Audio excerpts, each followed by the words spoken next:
نوي چې سګرټ راوتلي ول طالبانو دا چای خو دنیا کې اوس راوتلی که دا داسې نه و چې د رسول علیه السلام زمانه کې چای و چې واچو بس وچکه اوس راوتلی بله ورځ چای نه و مخکې طالبانو داسې عادت و بس کورونو کې به خلکو سګرټ وهل د چای په جای باندې میلمه به چې ورته راغی چلم به یې ورته کېښود ګپ نه ده سره لګوم تاسو تحقیق وکړئ طالبان دا مخکې ټول عرفونو کې عادت و چې میلمه به ورته راغی بس چلم به ورته راوړ میلمه به چلم ته زپ ورکړ خو چارس به نه و طالبانو دا سګرټ به پکې و حقه ورته وي علما علت مکرو په هغه زمانه کې د علما اله مکرو تنزیهي بلي شامي مکرو تنزیهي ورته وي تاسې وګورئ طالبان رد المختار کتابونه چې پې جوړ سوي هغو دا داسې حالت و بیا میلمه ته به هم طالبانو چلم کې نو بیا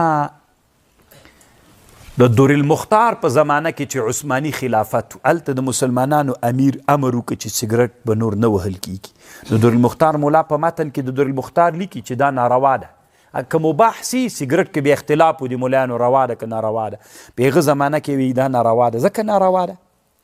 ځکه امیر هغه زمانې د مسلمانانو امیر په مباحو د نارواتوب امر کړی مکروه تحریمي ګرځېدلي نو ځکه دی وایي چې مکروه تحریمي دی د نورالزح د هغه ملا څه ورته وایي د دور المختار ملا په احنافو کې دوه ملایان دي چې مکروه تحریمي په متقدمینو کې سګرټ مکروه تحریمي بلي طالبانو یو په منظومه د ابن وهبان باندې چې د نورالزح ملا شرحه کړې او یو د دور المختار ملا او یو بل عالم تیر سوی یو متن جوړ کړی چې عبدالغني نابلوسي کومه غب کړې فتاوا نابلوسیه چې په کم باندې د درې نور احناف علما طالبانو ټول کراهیت تنزیهي وایي اما اوس طالبانو د ما رایه داره چې مکروه تحریمي دي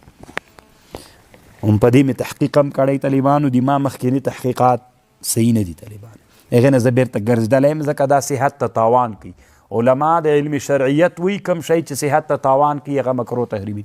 روزه خو پې ماتیږي طالبانو بالکل کفاره هم سته پې باندې ښه زجر الریان عن شرب الدخان عبدالحی لکنوي صاحب کتاب پې جوړ کړی عبدالحی لکنوي یو د سګرټو په اړه کتاب جوړ کړی یوې د څښول وي شرب الدخان ترویج الجنان بشرب الدخان دی یو حکم ده حکم د سګرټو بل کتاب جوړ کړی زجر الریان عن شرب الدخان روزدار دی پاره بل کتاب جوړ کړی کفاره هم شته پې باندې طالبان الله دې مو تېر وساتي خو نسواریان خو نن ډېر دي ولا چې